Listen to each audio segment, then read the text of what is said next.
As múmias de Takarkori. O deserto do Saara, uma imensidão dourada e implacável, guarda segredos com uma paciência de milhares de anos. A brisa quente que sopra sobre as dunas não transporta apenas grãos de areia, mas murmúrios de um tempo esquecido, de civilizações que floresceram e desapareceram sob um céu inclemente. No entanto, para a doutora Elara Vance, uma bioarqueóloga da Universidade de Cambridge, o deserto não era um cemitério, mas uma biblioteca.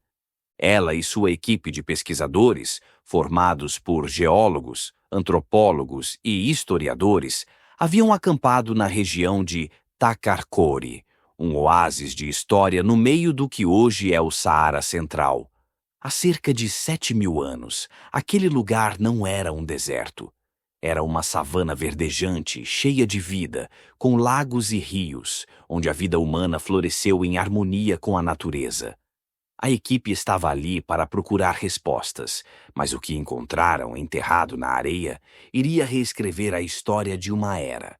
A equipe trabalhava metodicamente, sob o sol escaldante, seguindo as indicações de antigos mapeamentos por satélite.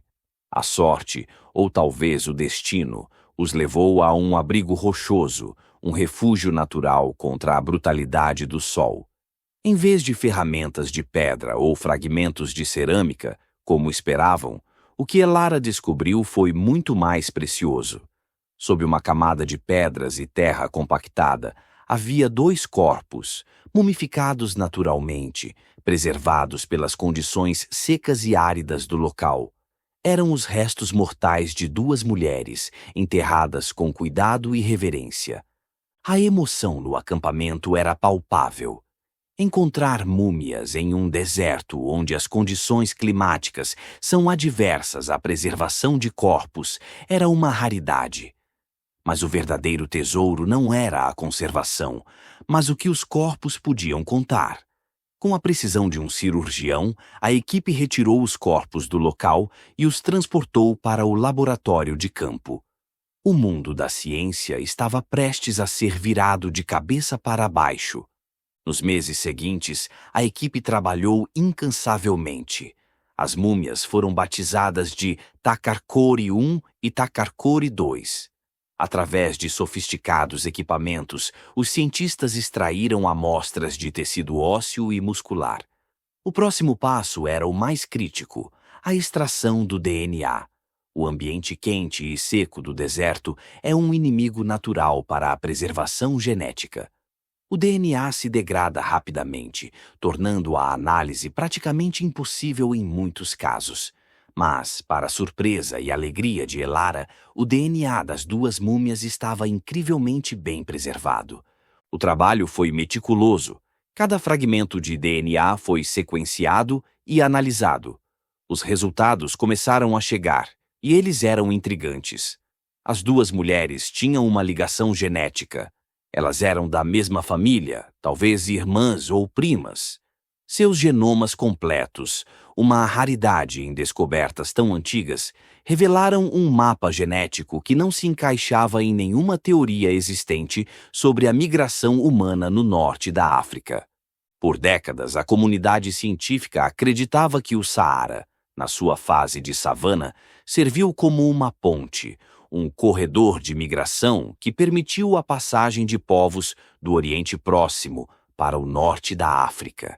A ideia era que os primeiros pastores, que domesticaram animais como o gado e as cabras, migraram para o Egito, a Líbia e a Tunísia, levando consigo sua cultura e seus genes.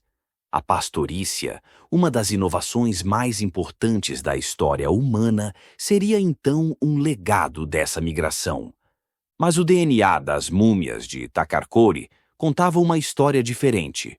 A análise mostrou que as mulheres pertenciam a uma população geneticamente distinta, que se isolou e viveu por dezenas de milhares de anos no que hoje é o deserto do Saara. Seus genes não mostravam a mistura que se esperaria de uma população em um corredor de migração. Elas não carregavam as assinaturas genéticas dos povos do Oriente Próximo. Elas eram, de fato, uma ilha genética no meio de um continente em movimento.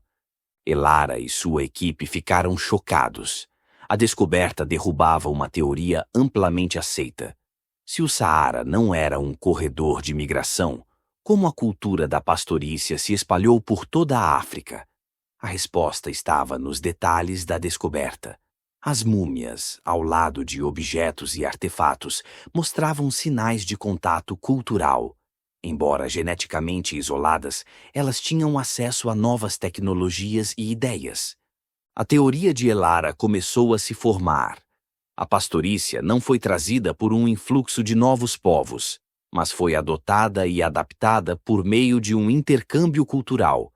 A população de Takarkori, que vivia em uma região fértil, mas geograficamente isolada, não precisou se misturar geneticamente para aprender a nova prática. Eles a adquiriram através de contato com povos vizinhos, talvez em feiras ou por meio de trocas de objetos. A teoria de Elara começou a se formar. A pastorícia não foi trazida por um influxo de novos povos, mas foi adotada e adaptada por meio de um intercâmbio cultural. A população de Takarkori, que vivia em uma região fértil, mas geograficamente isolada, não precisou se misturar geneticamente para aprender a nova prática. Eles a adquiriram através de contato com povos vizinhos, talvez em feiras ou por meio de trocas de objetos. A pesquisa de Elara e sua equipe foi publicada na revista científica Nature, Ecology and Evolution, e a notícia se espalhou rapidamente. A descoberta das múmias de Takarkori forçava a comunidade científica a repensar a história da evolução humana. Não era apenas uma história de migrações e invasões, mas também de intercâmbio cultural e adaptação. A história das mulheres de Takarkori se tornou um lembrete fascinante de que a evolução humana é um processo complexo e que nem sempre a evolução se dá por meio de grandes movimentos populacionais. Às vezes, a mudança acontece por meio de ideias, por meio da troca de conhecimento, por meio da simples curiosidade humana que se espalha de um povo para outro.